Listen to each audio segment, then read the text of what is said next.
Brew Strong is brought to you by Blickman Engineering, home of the Riptide. Visit them online at blickmanengineering.com.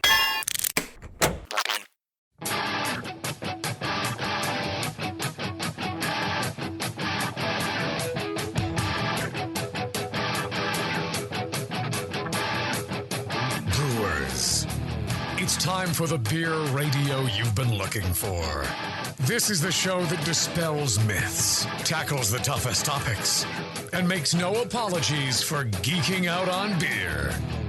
Hosted by two guys that drink before they think, Jamil Zainasheff and John Palmer. This is Brew Strong. Hey, howdy, hey, my brewers, brothers and sisters. Greetings. Ah, my gosh. Not enough of the good stuff yet to be doing shows. You've had a hectic day, I'm sure.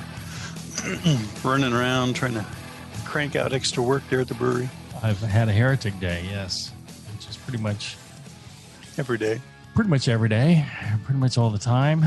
That's pretty much what having a brewery is about. I bet so. I will tell you. All right, so I've been thinking about telling you this. I haven't mentioned this to you, texted you this or anything, because I wanted to save this especially for a show.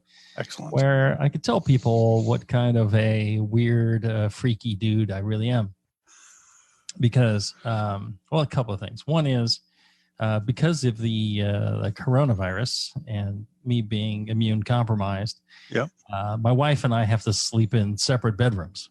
So I'm down in the little guest bedroom downstairs. Oh, yes. I've slept there many times. Yes. While she's up in the master suite. But that has allowed me to separate out our toiletries. Right? So I'm using completely separate toiletries, bars of soap, toothpaste, shampoos, what have you. And so one of the things that I've been doing is tracking my use per gram of my toiletries. And I've got a spreadsheet for every, like a shampoo, a conditioner, bar soap, toothpaste, mouthwash, face wash, anything that is consumed. I haven't been weighing the toilet paper. I will say that because, when you, and my point being, when you travel, you have to carry, I like to carry all this stuff with me. I have curated over the years a number of products which makes all this beauty possible, you see. I've always wondered. Exactly. It doesn't come cheap or easy. Well, I do, but the products don't. So what I've been doing is, measuring these things out, because then I know, based on the duration of the trip, how much of each product I would need. And thus, I can apply the appropriate size container. Would it be like a 50 mil, 60 mil, 70 mil, 80 mil, 100 mil, whatever it might be. So I will only carry with me the appropriate amount of shampoo and soap and conditioner and all this. I know how many grams exactly if I'm doing, because I do some longer trips. I mean, I did a 5-weeker there in Europe. And for 5 weeks, I ran out of like certain things. And then, of course, they have those products in. I was going to say the wardens usually supply a few things like that. Exactly. But I mean, they have it, and you can go, to the Tesco or whatever and pick up, bar of soap. Although bar soap is really hard to find in Europe, it's all liquid soap. Yeah. Anyways, but the same smell, the same feeling on your skin. Very difficult to find. So that's why people take stuff with them. And so I, being the particular SOB I am, I like to bring my own, and I like to not run out. And so I have been measuring to the gram how many, and this has been a good, coming on 60 plus days of tracking. So I know over time, exactly how much I need of each product. And so the benefit being, I will carry, people say, well, why not just throw a big old bottle in there and carry it with you? It's like, well, because that's extra weight. That's extra space. And you know what gets left behind when there's extra weight and extra space taken up? It's beer. Yep. And we just don't want to see that happen. Come on. True. True. Let's be reasonable here. Why are we on this planet? It's all about beer. That's right. Through these methods, I think I've freed up enough. I mean, I was already pretty tight on that, but I think I've freed up enough space to, carry a couple more cans of beer with me on my next trip. Huh? That's very, very interesting. The dedication to actually, define how much that is and how much exactly you need. That's significant. I never would have thought of doing that. I don't have your perspicacity and, yeah. No. But now that you've heard it, see, this is the thing. The same reason that bidet sales shot up. Yes. The same reason. Now everybody's going to be doing this. They're like, oh yeah, you just, a little gram scale, a little kitchen scale, and you just measure at the start of a month later, weigh it again, and then you go, okay, here's how many grams of these products I use in a month. And then if you're going on a long trip, you don't have to take this giant ass jug of shampoo with you. You can take just, and it's surprising how, this is the Marie Kondo of, travel here. That's who I am. I'm just, I'm a little OCD and a lot curious about measuring things. That's very interesting. I always use what's in the hotel. I know that's the difference, John. Yeah. I take what's there, use it. Don't really pay attention. Well, yeah. I mean, of course there are the times that I've actually brushed my teeth with, hemorrhoid cream or something like that because not paying attention. So there is that downside. Because they have a tube of hemorrhoid cream in the hotel you're at. Yeah. Or, or it's lotion or something else, that I pick it up and not realize what it is. Yeah. Diva says my travel planning is insane. No. This is the thing. You've got to be efficient. If you are going to go on the road for 5 weeks, yes, you really need to be prepared. You need to, I map out where I'm going to do laundry, because all I take is one little rolly case. I don't take you are efficient. I fall at the other end. I carry a very large aluminum suitcase that will fit anything I want to bring home. Right. Dead body. What have you? Small marsupials. But I mean, then they're on the other end of the spectrum. There's Stan Hieronymus, where for, a 2 or 3 week trip, he's got his day pack. He's got a little brown paper bag with that's all he carries. A banana and a sandwich in it. And that's it. Yeah. See, I can't do that. I for one, I need to be clean. I need to be properly bathed, washed from head to toe every morning. I cannot approach the day without bathing. I can't, I've got to be clean shaven. I've got, all this stuff needs to happen. Otherwise, I can't handle it. It's wild yeast and bacteria. Yep. Yeah. I mean, more than others, I am covered in yeast. That's a fact. Well, who else is a bit of an OCD kind of guy? Oh yeah. That's putting it mildly. I mean, his attention to detail. Our friend John Blickman. Yeah, that's right. Yeah, attention to detail is a good way to put it. That brilliant engineering mind of his, put towards, just every little last aspect of brewing. I know for a fact that, I'm OCD about the beers that we make. I guarantee he's OCD about everything that they make there at Blickman Engineering. That's for sure. It's not enough. Take a look at. I'll give you an example. The Blickman beer gun. When they came out with it, everyone's like, it's a revolution in how we fill beer bottles. This is fantastic. Works perfectly, right? So what did he do but take, feedback, stress testing, everything he could, and fix any little thing that might be slightly, could be improved, right? He improved it. Was less than flawless. Okay, well, we need to address that. That's the way the guy rolls. Brilliant guy, really sweet, kind, intelligent, nice guy. I can't say enough good stuff about him. We should stay. What are the bad things about him?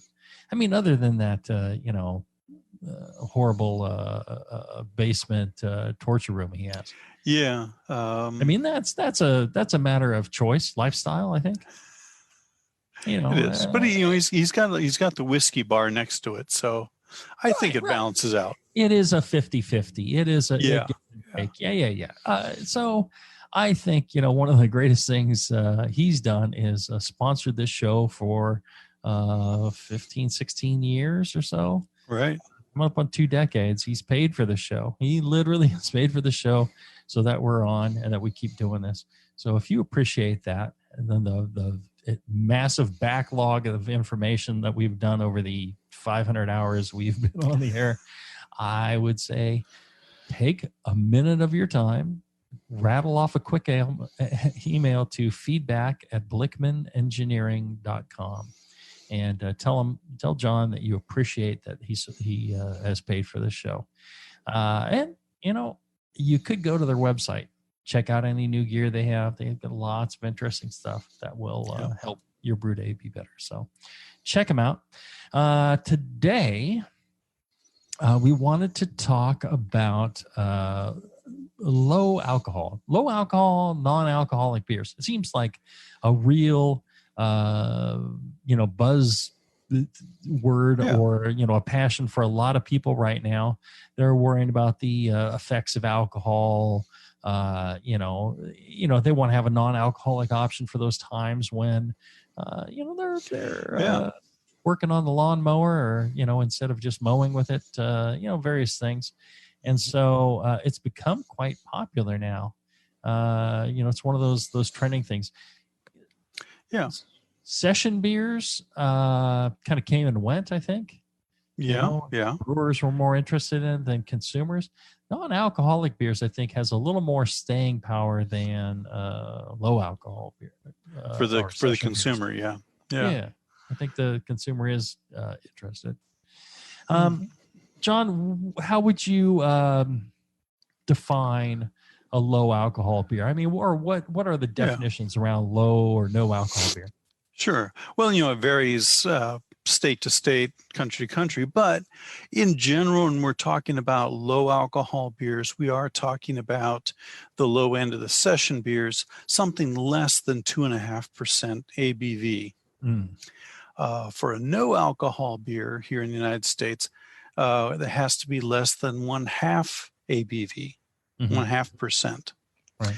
Now, if you can you can even go further than that. If you want to say that a beer is alcohol free, or actually wouldn't be a beer at that point, this fermented beverage is alcohol free. Yeah. It has to be less than 0.05%. Well, and that's interesting. That is a new development because you could say no alcohol and have up to 0.5%. And then I guess it was Heineken that came out with a 0.00 beer that was alcohol free. And all of a sudden, they came up with rules in order to call something alcohol free, or it's technically, I think it's enabled to say it is 0 alcohol on the label.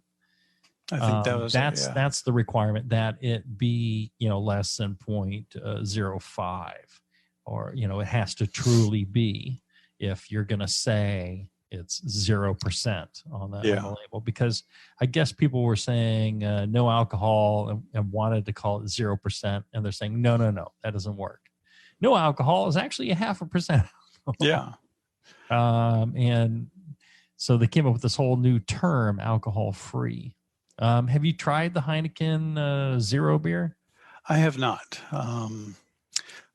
Oddly enough, the opportunity or the situation circumstances have never come up. I had people try and sneak it to me and go, "Hey, what do you think of this beer?" Like, well, it's watery and it's missing some of the alcohol character. I'm like, this must be like a low alcohol, no alcohol beer. And sure enough, there you go. So Yeah. I thought it was pretty good, though. I thought for an alcohol-free beer, I thought that was pretty spot on. I was, I certainly wouldn't drink it because I don't need random calories without alcohol. There you go. Yeah. What's the point? Right. Exactly. I mean, I've got to admit, I drink beer for the flavor, but I also the alcohol that's in it, makes me far more attractive, funnier, smarter, and able to do shows. Yeah. Without it, I'm at a loss. I'm a very quiet, very boring person. So I cannot do the show and I'm a bit of a fat person, so I need fewer calories. If I'm going to put calories in for a drink, it's got to have some alcohol in it. That's the there's got to be that trade-off. Yeah. There's no reason for me to drink non-alcoholic beer. Yeah, it is kind of adjustment, I think, in expectations, because all of us have drank soda pop all our life, Coca-Cola, root beer, whatever, and then you make the switch to carbonated water and flavored carbonated water like LaCroix and Bubbly and some of these other brands. I remember the first time I tried it, it was like, bleh, it's like, what's the point? It's terrible. But after you get used to drinking carbonated water, and which they do in Europe a lot, I've really grown to appreciate having, carbonated water at dinner and so on. And then having a twist of lime or, some lemon flavor in it is nice. So now I've made that adjustment. I think with regard to low alcohol and no alcohol beers, potentially there is that epiphany waiting for me, down the road here. Sure. I just don't see that happening. All right, let's take a short break. When we come back, we will start to talk about how you brew a no alcohol beer or a low alcohol beer. And if you've got questions, the absolutely gorgeous Miss Bevo is watching the comment section of Facebook Live, and we'll pass your questions on to us. So don't be shy. Ask your questions. We'll be back right after this. Are you looking for a simple brewing system that's great for all grain brewing, but everything on the market seems to be full of compromises? Blickman Engineering has the answer. The Blickman Brew Easy All Grain Brewing System. The Brew Easy is a complete system with easy upgrades and a beautiful compact design, perfect for any size brewing location. At its core, the Brew Easy is built on two gorgeous Blickman Boilermaker brew kettles, a high-temperature March pump, and either a top-tier gas burner or the new Boil Coil electric heater. The Brew Easy adapter lid allows the pots to stack on top of each other, forming an efficient, strong, and compact brewing setup that comes in 5, 10, and 20-gallon batch sizes. Upgrade your Brew Easy system with full automated control by adding a Blickman Tower of Power temp controller, and make moving around easy with the Blickman Kettle Cart. The Brew Easy is modular. If you already own a Boilermaker kettle, you can build your Brew Easy by purchasing just the modules you need. The new Brew Easy all-grain brewing system. See it today at BlickmanEngineering.com and brew with Blickman quality on your new Brew Easy.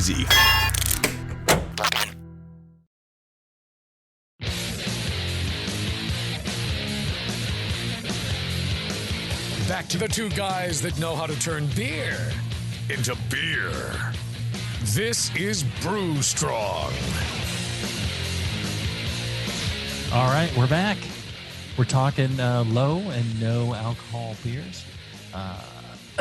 So, John, what are the traditional methods of low alcohol, no alcohol? How's this been done in the past? Okay, well, I think the most traditional method is to heat up the beer, basically boil off the alcohol. And, many of the near beers and so on of days gone by were made that way. And this can be done for homebrew as well. Basically what you do is you take your freshly fermented batch of beer and raise it up to about 180 degrees Fahrenheit or 78 degrees Celsius, 79, 80 degrees Celsius. And that is a temperature where the alcohol will evaporate off. Now, the downside to heating up your beer is that, of course, this causes any oxygen that's present to oxidize the beer as well. And you rapidly promote many of these staling flavors that we always abhor. Mm-hmm.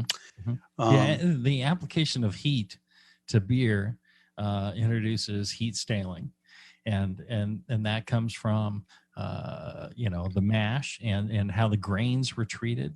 Higher kiln grains, except for roasted malt for some reason, really dark kiln grains. But crystal malts and things like that add to staling, heat staling, as well as does temperature. Bamforth was always saying, 20 degree C adds to 20 or 10 degrees C.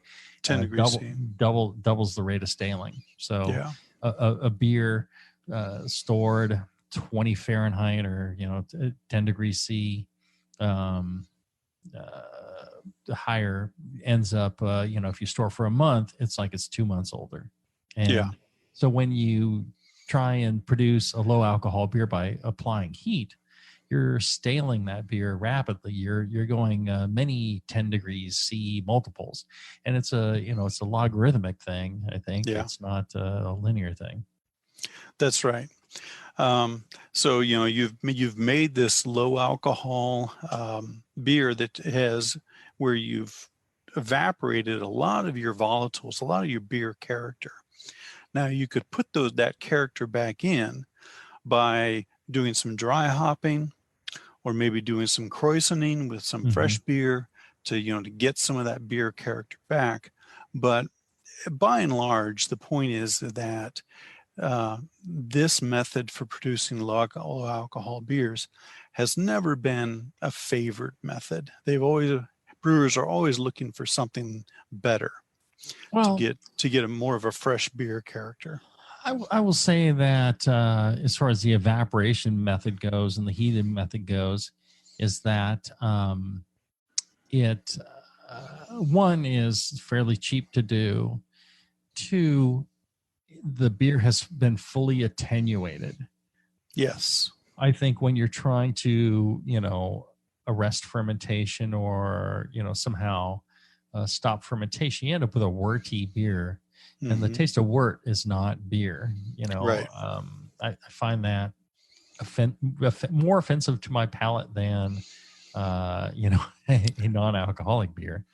But, the thing I'm curious about is, could you do this method of heating and produce heat staling, and will a yeast like Brettanomyces or a krausening of some other yeast be able to reverse some of that staling? I know that they're able to reverse oxidative staling because I've proved that to myself multiple times over. I've heard Bamforth and Dr. Lewis talk about it. So and it'll work with Brett. I'm not sure, but could you make a non-alcoholic beer through evaporation and then clean it up with some addition of Brett? Maybe do kind of a Belgian kind of thing. That's a very good idea. I think that could work. As you say, we've seen similar benefits in otherwise oxidized beers. I think there's some merit to that. Well, maybe I'll give it a try. I've got a 5-barrel distillery, and I'm trying to get myself a 5-barrel brew plant to play around with. I mean, we could brew a 5-barrel batch of beer. The thing is, distilling it's not worth anything unless it's high ABV. Right. But we could transfer it over there, distill it, and then take that wort back or that beer back and then dress it with some Brettanomyces and see if it actually turns out to be a nice low ABV beer. That's all right. I've got another interesting challenge on my plate. Yeah, that could work. I mean, as you say, most beer yeast fully attenuate the beers, and then you're coming back with some Brett to try to work on the dextrins a bit. Yeah, that may work.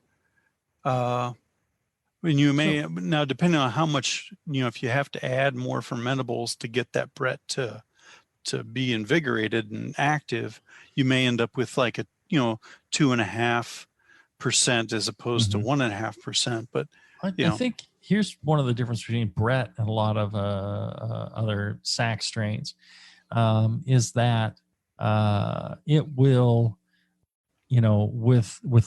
it keeps working in the background. Yeah. It doesn't need like an active condition to go.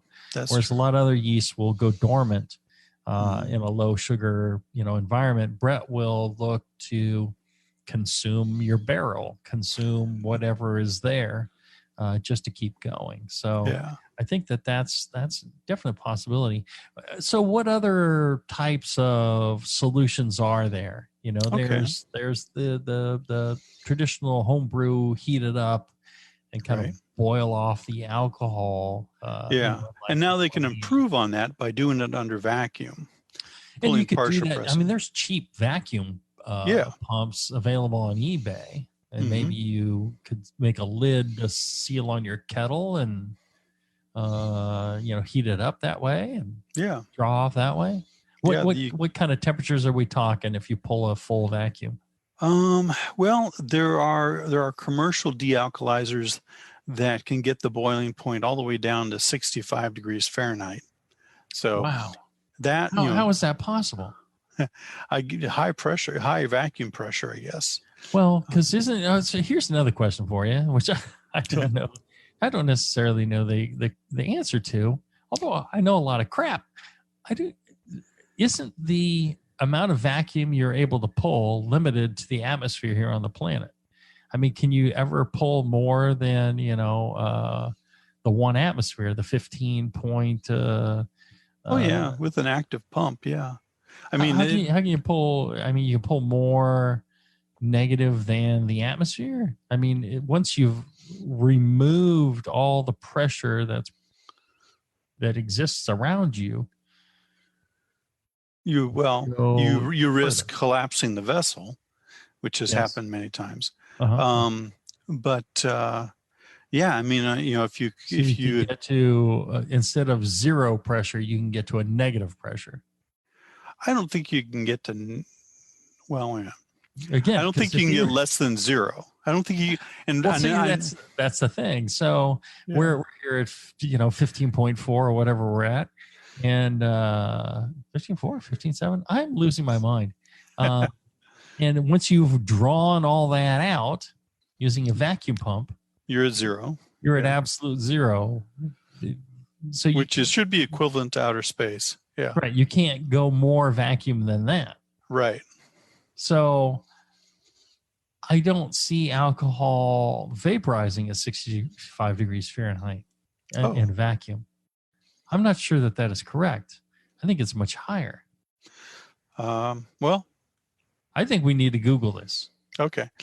I was reading in the magazine here in the New Brewer article by Keith Villa, and he was talking about this alkalizer product that was able to do it at 65. So I've talked to those folks, and I wonder if I don't know how this is possible, because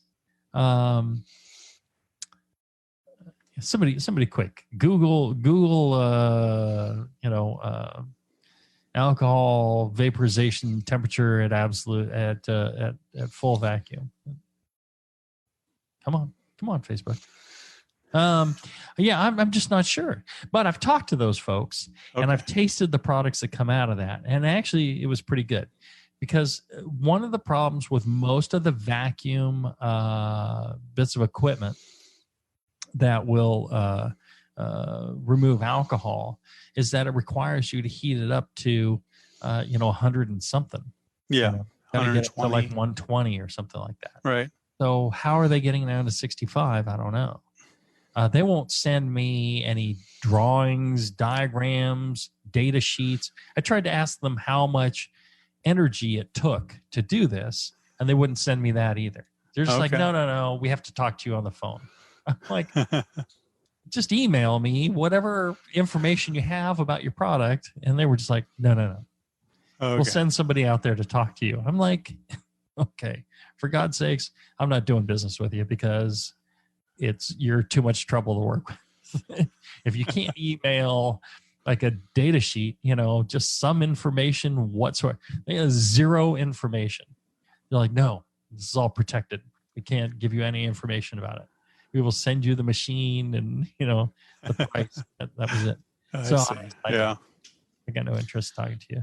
Right. But there was another folks, real nice folks that did bother to send me information and sent me beers that were an osmotic membrane. What's that, John? What? Okay. Well, what so are they basically, talking about with osmotic membrane. Yeah, that's basically reverse osmosis of your beer.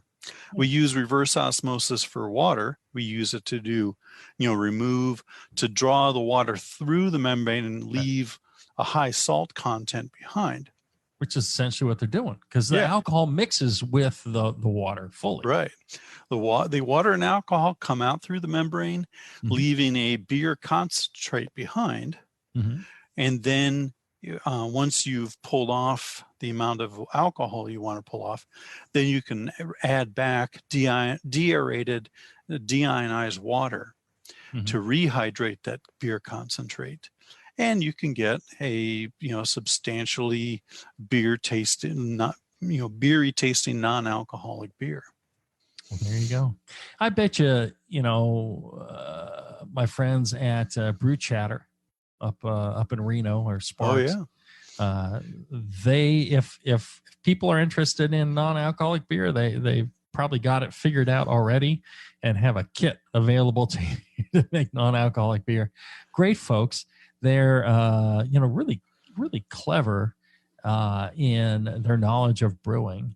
They have, a great selection of equipment, great website. They're doing a lot of work in trying to support the brewing community. It seems far more important to them than actually selling you stuff is, somehow improving home brewing and making the brew community stronger and smarter. They work really hard at that. They put a lot of dedication to that. I'm really, really pleased to know those guys and to call them my friends. They've decided to sponsor the show too. Excellent. Excellent. That? So there's some questioning their sanity, but and business acumen. But other than that, really good guys, top guys. You check them out, brewchatter.com, or if you're happen to be around Sparks, go by and check them out. It's a lovely place. They got beer on draft. Wonderful folks. You won't regret taking time from your day to visit them. Brewchatter.com. All right, let's take a short break. When we come back, we'll have more about brewing your own low and no alcohol beers right after this.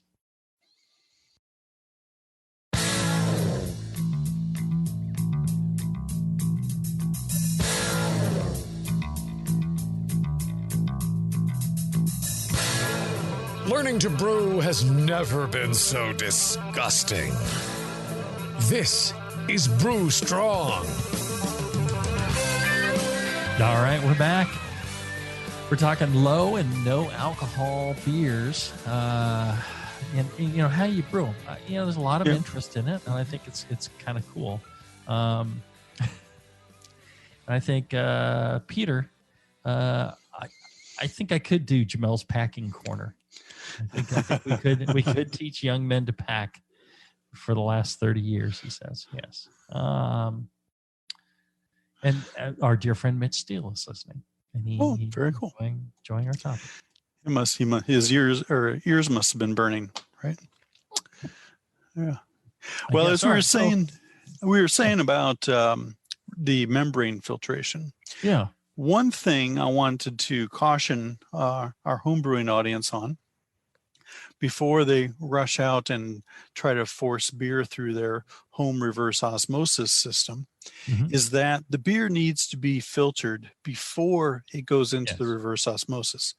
Yeast will plug up the membrane. Yes.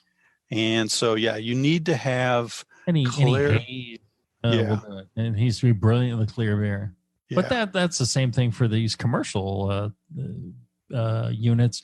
I think they have, a way of washing across the filter as they go, which helps. Yeah. So just before you tried your home unit, want to throw that out there a little. Anytime you're trying your home unit, you need to be careful of what might happen. Like using one of the pillowcases for brewing a bag, before you do that. Right. Maybe Google a few things. Yeah. And one of the other things, I think a lot of the standard reverse osmosis filter membranes, I wonder if they are able to handle the ethanol that's in there and some of the higher alcohols that are present, that it might break that down. I think one of the, I considered briefly, just trying running some beer through our RO unit and see what happens. Because it may work, but I wonder how long the membrane would last. I think that the membranes in these commercial units are designed with a resistance to alcohol. They don't break down alcohols, because I think some of these are membranes that are produced are organic in a way. I don't know enough about them. Right. So that may be an issue. The other thing is, in order to get the product out that they do and the level that they do, it works at high pressure. So you need to apply quite a bit of pressure. And reverse osmosis works better at higher pressure. The greater the pressure, the more yield you will get on the other side of the membrane. The lower, you could recirculate your beer through multiple times, I imagine, at a lower pressure. But if you're going to do this, realize that you can't just pump the beer through at 1 psi. You have to kind of simulate. If you're going to try a home unit, you're going to have to try using essentially city water pressure. Get yourself one of these RV water pumps, and that can go to 100 psi, and use that to pump it through at high pressure, and see what kind of yield you get then. If anybody tries this, one, we didn't tell you to do it, and we're not guaranteeing your safety or success. Right. Here's a waiver of all the damage to your equipment, but give it a try and let us know what happens. You can email us, brewstrong@thebrewingnetwork.com, and let us know what the hell happened, and how pleased or disappointed you are that you listened to us. Very good. Yeah, we can even help you send in your tape to America's Funniest Home Videos. Anyway. All right. So more about brewing low ABV. Yeah. The final traditional method is what you referred to earlier, fermentus interruptus. Yes. And that is where you use cold temperatures to slow the fermentation of the beer. And when you've achieved the ABV that you're targeting, then you chill the beer and drop the yeast and filter it. I imagine commercially you could filter it out, or you could centrifuge it, drop your yeast that way. Yep. But my big problem with that is a lot of the characteristics of beer and bad beer is when you're making homebrew and you're not controlling the fermentation temperature, and then it gets colder towards the end, and the yeast you lose activity, and you're left behind with acetaldehyde, diacetyl, other compounds that you don't really like, and under attenuate. And I tell you, that is like the worst beer. I taste it commercially, I taste it homebrew. Yeah, I just I can't drink that. I could drink a non-alcoholic beer before I could drink that crap. So I'm not sure that that's the right way to go. Yeah. Well, there are a couple of commercial outfits. Believe Brooklyn Brewing is one where they, I believe, I may be wrong here, so don't sue me, but I believe they are using a, slow controlled fermentation to produce a low alcohol beer that is being well received. And I think if you design it right, low OG, getting a small degree of fermentation and stopping it at a low OG, you still have, that 10, 15, or, 3 to 4 Plato What's the final thing gravity. that people drink, Malta or whatever it is? Yeah, Malta. Yeah. Right. Essentially unfermented wort. Or I can't drink that crap. I can't drink something that's half fermented, whether it started at low ABV or not. I understand a lot of people like sweet things, but I think if you're a beer lover, which I assume if you are wasting your time listening to this crap. Yep. This show. Yes. then you are truly a beer lover. You're a passionate SOB, are you not? You want a non-alcoholic beer or low alcoholic beer that tastes like beer. Doesn't taste wordy, doesn't taste unfermented, right? Isn't that what you're striving for? I will say that I tried the beers from the one that was supposedly low pressure way of doing vacuum and and lower heat, and it really, I got no heat staling character.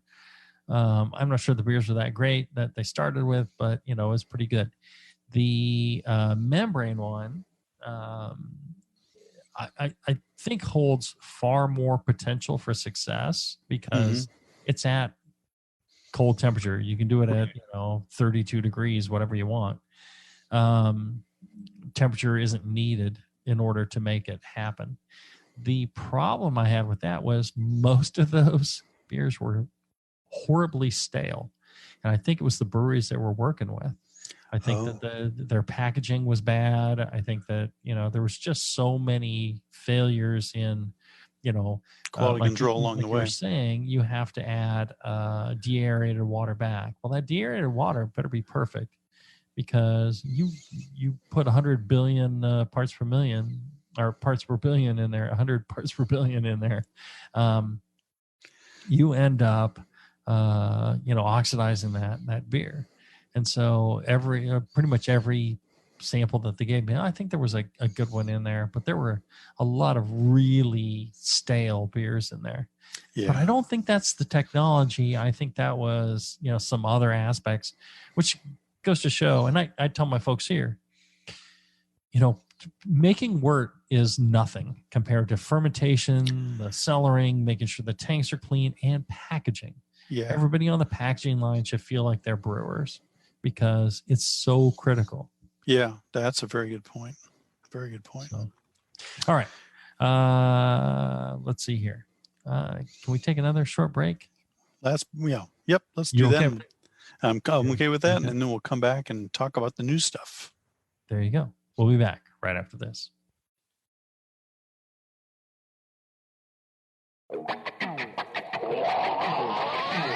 Back to the beer guys that make other beer guys look like wine guys.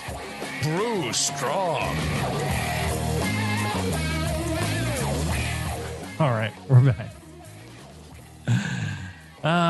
Let's see here. New stuff. Oh, wait. Somebody has don't give me a link to what all that guys. You would need to be at 0.04 pressure to get a boiling point to 20 C. At 0, the boiling point is minus 273 C. No. Really? Minus 273. That's like 0 Kelvin. Okay. Right. That seems totally wrong. Should I click this link? No, I shouldn't. Because then I won't be able to watch the chat. Yeah. Right. Okay. Well, then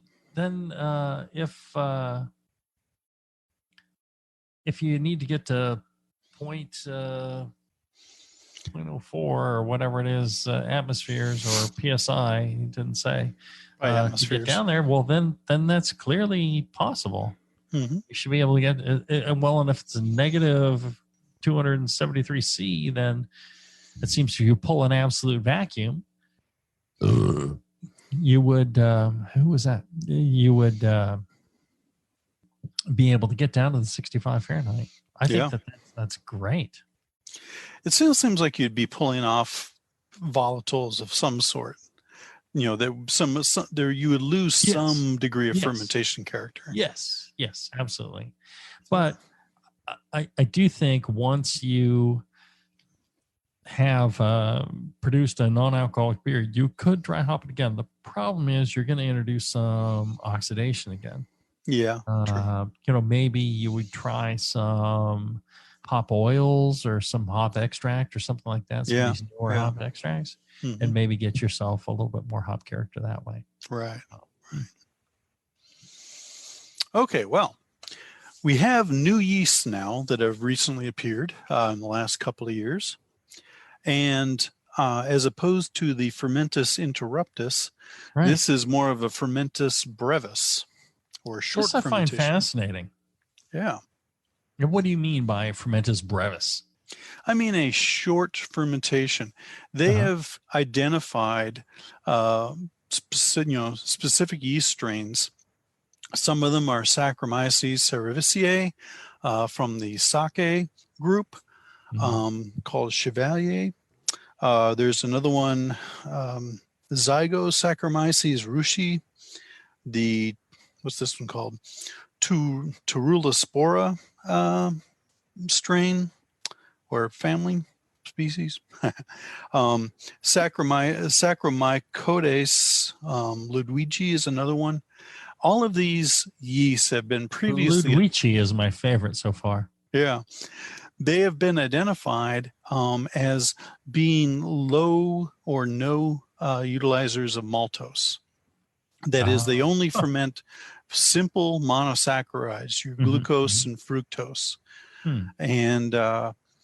And so very limited maltose incorporators. I would think you'd have to really recast your grist and your recipe, because maltose is fairly sweet. Not as sweet as some of the, relatively compared to a lot of the other simple sugars. I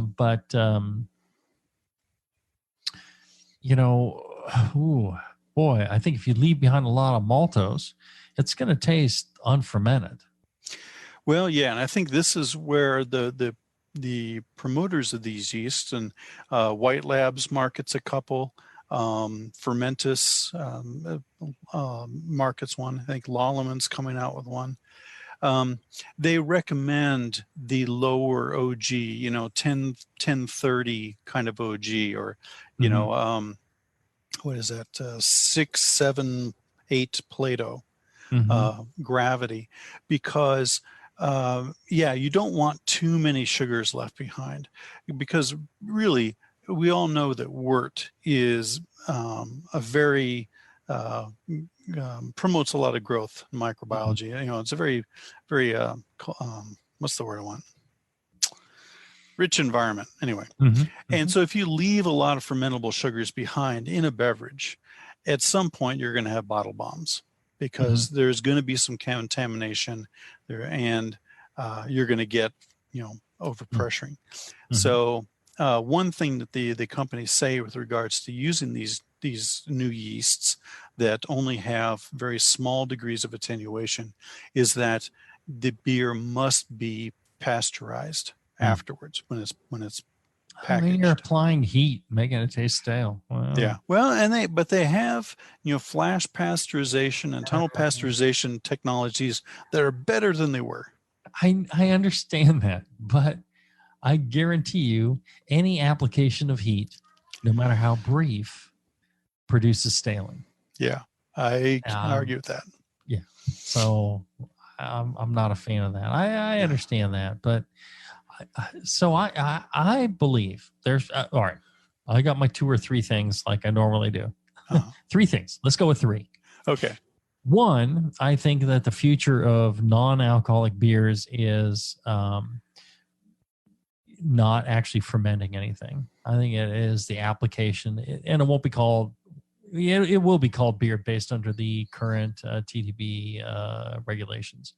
You would take some sort of malt, flavoring kind of, character, and mix it with some hop character, and mix it with, something, and then, carbonated water, and it would taste like beer, and it would never have fermented, and it would taste, It'd be as close to stable. beer as possible, and it'd be stable and all that. And you wouldn't taste wordy and all that stuff. Mm-hmm. Maybe that's what I should be working on. Maybe I should prove all these people wrong, and this is the way to go. Yeah. You wouldn't even need a brewer's license to do it. One of the problems with the existing way of all these theories of doing it is you can have a brewery license. Good point. Yeah. So to make non-alcoholic beer, you have to have a brewery license. It's so much easier if you don't need to get a brewery license. So you could make this without. I think that's one way to go. The other is, there's already great low alcohol beer available in Britain, and it is, God's gift to low alcohol beers, which is a lot of the sessionable beers on cask, the traditional British ales that you can find from, in the 2% to the 3%. Yeah. 3 or so. And oh my God, that is great drinking with tons of flavor, fully attenuated, taste perfect beers.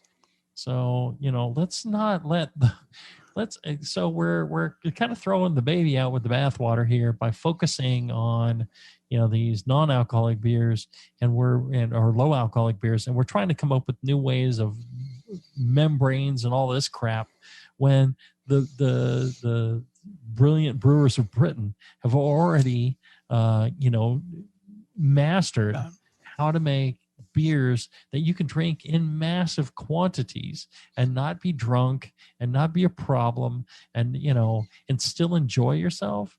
For God's sakes, support real cask ale in Britain. I beg of you. So that's the other thing. And the third thing is just America, where you don't find a beer at less than 6%. 6% is considered session ale. So screw y'all. We're all gonna go 14 and higher.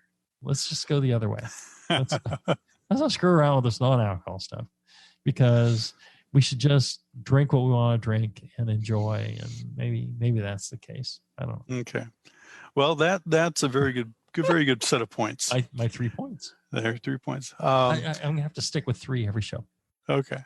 Well, I'm going to follow up with a little bit more about the 2 of these new yeasts, the Saccharomyces Ludwigi and the Saccharomyces cerevisiae Chevalier. The Ludwigi is my favorite. So. Yep. The Ludwigi, the White Labs WLP 618, in brewing trials, it is said to produce a generally good beer. Well, that's what I'm shooting for. Generally good beer. Yeah. Well, what I'm trying Heretic. Generally good beer. Okay. Our new marketing slogan. You wouldn't know that it's not that it is a low alcohol beer as opposed to, or a no alcohol beer. Huh. Okay. It's one study that Fermentus did cited it. Their trial fermentation of Ludwigi said it had a touch of DMS. That's a small flaw. I think that's a good thing in a low alcohol beer. Adds fullness and background character. Yeah. Otherwise, they tend to be watery. So yeah, that might be a good thing. The Fermentus LAO1, it's a new product. This is the sake family of yeasts. It can produce from a 6 to 8p wort, which would be 1024 to 1032. It can produce a 0.5% ABV. It only ferments maltose, or sorry, it only ferments the monosaccharides, the fruit glucose, fructose. So you have about 15% attenuation of your total gravity. And it is a very linear fermenter, they found. Typically takes 75 hours at 22 degrees Celsius, or around 72 degrees Fahrenheit, to fully ferment. But again, you are leaving behind the maltose, maltotriose, and dextrins. So again, a low OG is. I think if you're going to do that, one of the keys might be an extremely high mash temperature. Yeah. So instead of producing a lot of maltose or other simple sugars, you want to produce the most complex sugars you can. So one, the sweetness drops, but you're still leaving kind of a fullness there. Yeah. And then you apply this, and maybe you get results with low alcohol, but it doesn't taste worty. A lot of unfermented maltose tastes worty, if you ask me. Okay. That's a good way to try it too. So far, they've recommended a low mash temperature to produce lots of the monosaccharides, but I could see trying it your way too. There you go. All right, another wonderful show. Thank you all for participating, and thanks for supporting our sponsors, Blickman Engineering and Brew Chatter. Make sure to check them out on the web. Send them an email. Tell them how much you appreciate they support this show. If you're listening live, stay tuned. I can't repeat this enough. Stay tuned. We're not going anywhere. Yep. We're going to do another show right after this.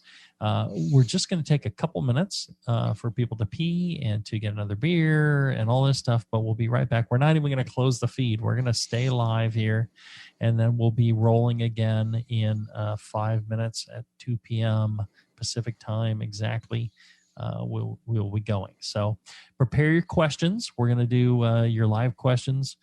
Travis, I see you there, my brother. I see Gino. I see Leaf. I see all you folks hanging out in the Facebook Live and participating with us. And we really do appreciate it, because pandemic wise, it makes it so much more fun to see you all, because we are so separated.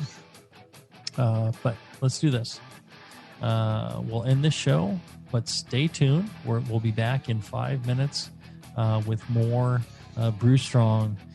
But until then, everybody, brew strong. Brew strong, everyone.